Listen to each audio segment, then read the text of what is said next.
The 2025 WNBA All-Star Game was supposed to be a moment to showcase talent, celebrate growth, and highlight the league's biggest stars. Instead, it's become the most controversial headline of the season.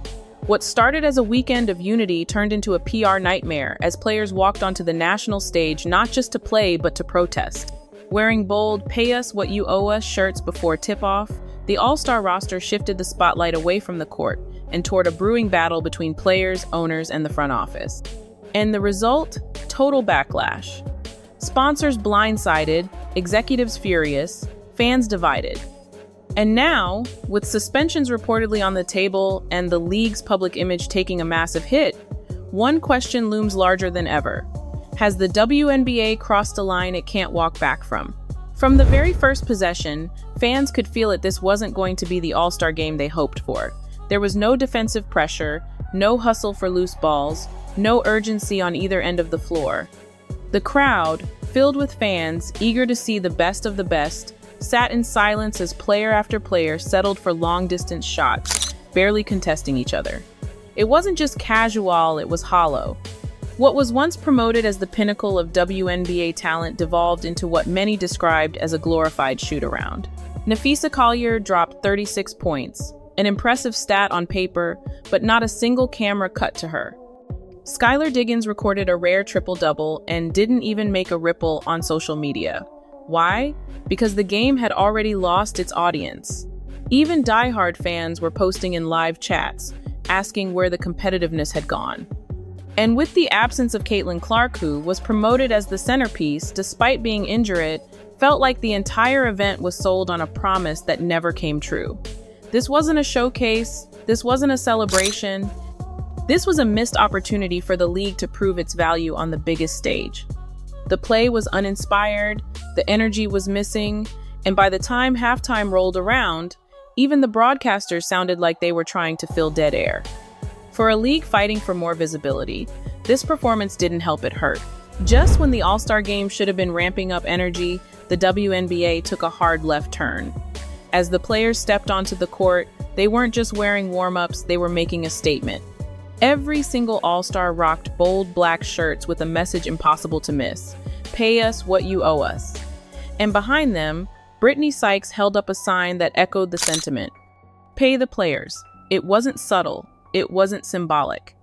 It was direct, coordinated, and clearly aimed at the league's front office and perhaps even the NBA itself, which continues to subsidize WNBA salaries. This wasn't a few players acting independently. This was the entire All-Star squad, unified in protest. The problem? No one outside that locker room seemed to know it was coming. According to multiple insiders, neither WNBA executives nor major sponsors were briefed beforehand. The protest wasn't cleared. It wasn't part of a marketing campaign. It wasn't even discussed with broadcasters. It was a surprise act of rebellion on live TV during one of the league's most visible moments. And instead of drawing praise for standing up, the reaction turned volatile almost immediately. Online commentary exploded. Conservative news outlets, sports commentators, even neutral fan pages, everyone had something to say. Headlines didn't celebrate the message. They ridiculed the execution. And when Clown World and Barstool Sports are framing your All-Star game as a political sideshow, it's clear the optics didn't land the way players hoped. What was intended to be a unifying demand for respect quickly became the spark that ignited a firestorm of backlash. The statement didn't elevate the league. It distracted from the very athletes it was meant to empower. And worse, it left fans asking a dangerous question. What exactly are you owed? Pay us what you owe us. It was loud, bold, and emotionally charged. But as soon as those shirts hit the broadcast, the internet asked the one question no one on that court seemed ready to answer. What are you actually owed? It's not just a rhetorical jab. It's a serious financial conversation that fans, media, and even WNBA supporters have started digging into. Because on paper, most WNBA players already earn six-figure salaries. And they do it over a 4-month season. Practice? A couple hours a day. Games? A few times a week. Compared to full-time careers, these are dream schedules with benefits, travel, and NBA backing. That's right. The NBA has been footing the bill for decades now, subsidizing operations, salaries, and overhead to the tune of $40, $50 million a year in losses. That's not sustainable. That's charity masked as partnership. And while no one's denying that players deserve respect and fair compensation, the data doesn't lie. Ticket sales are inconsistent. Ratings still lag behind most college games. And merchandise? Outside of one breakout name, Caitlin Clarkett's not flying off shelves. When fans saw those shirts, they didn't hear a cry for equality, they heard entitlement. One viral comment summed it up with brutal honesty. They want NBA checks with YMCA numbers. Harsh, yes, but it struck a nerve because it echoed a wider sentiment. This protest wasn't built on economic leverage. It was built on frustration and emotion. And while emotion can move people, it can't fix the books.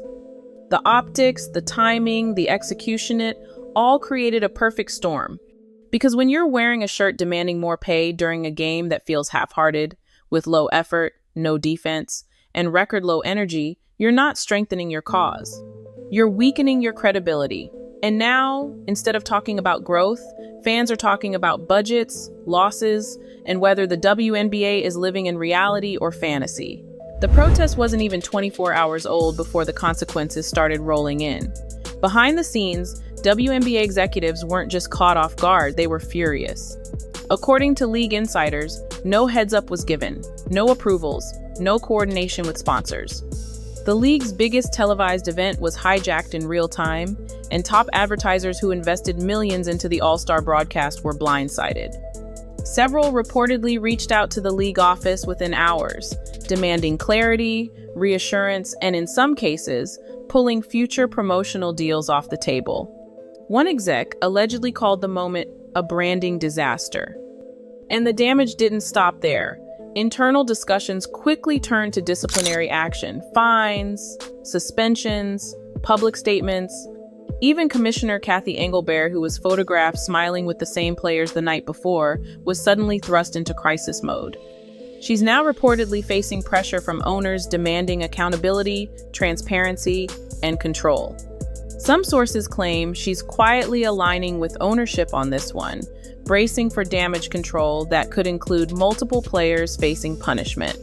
The irony is impossible to ignore. A protest meant to demand more money may now result in actual lost income-missed games, docked pay, and ruptured endorsement deals. League insiders are already whispering about who might be made an example. And with ongoing collective bargaining agreement talks already under pressure, this stunt didn't just create headlines, it may have shattered months of behind-the-scenes progress. Instead of galvanizing support, the message fractured trust between players, fans, owners, and sponsors. And with each hour that passes, the league looks more like it's spiraling. A celebration of talent became a corporate firestorm. A call for respect became a liability. And the league's front office now finds itself in the toughest spot it's faced in years. Clean up the mess without destroying the relationships it needs to survive. If the protest lit the match, Caitlin Clarke's absence poured gasoline on the fire. She was promoted as the face of the All-Star game, featured in graphics, trailers, interviews, ticket promos. Her name was everywhere. The WNBA leaned heavily into her brand to sell this event, even knowing she wouldn't play due to a groin injury. That's not just false advertising, it's a bait and switch. Fans tuned in, expecting Team Caitlin versus Team Kelsey. What they got instead was a lackluster scrimmage with no CC, no energy, and a sudden political protest that overshadowed everything else. And while the All-Star lineup pushed the message, "Pay us what you owe us," the irony didn't go unnoticed. The one player whose name actually drives ratings, sells jerseys, and fills arenas wasn't even on the court, and yet she was the centerpiece of the event. Clarke didn't ask to be the WNBA's savior, but in less than a year, she became it. Ticket sales, national broadcasts, online buzz-it all exploded the moment she entered the league. And without her, the All-Star game felt like a reminder of where the WNBA stood before she arrived. Low engagement, poor optics, a shrinking spotlight. To make matters worse, fans in the arena and across social media felt misled. Some paid top dollar for tickets, believing Clarke would take the floor. Others only watched the broadcast to see her compete. Instead, they got a game dominated by missed threes, zero defense, and players openly protesting their salaries while giving minimal effort on court. One viral post said it best: "Caitlin Clark brings value. Everyone else is just wearing the jersey." And that perception, it's dangerous. Because when one rookie becomes the financial engine of an entire league, and she's not even playing, it exposes a brutal truth. The WNBA's current success hinges on one player. And the All-Star game didn't protect that investment. It exploited it. Fans noticed. Sponsors noticed.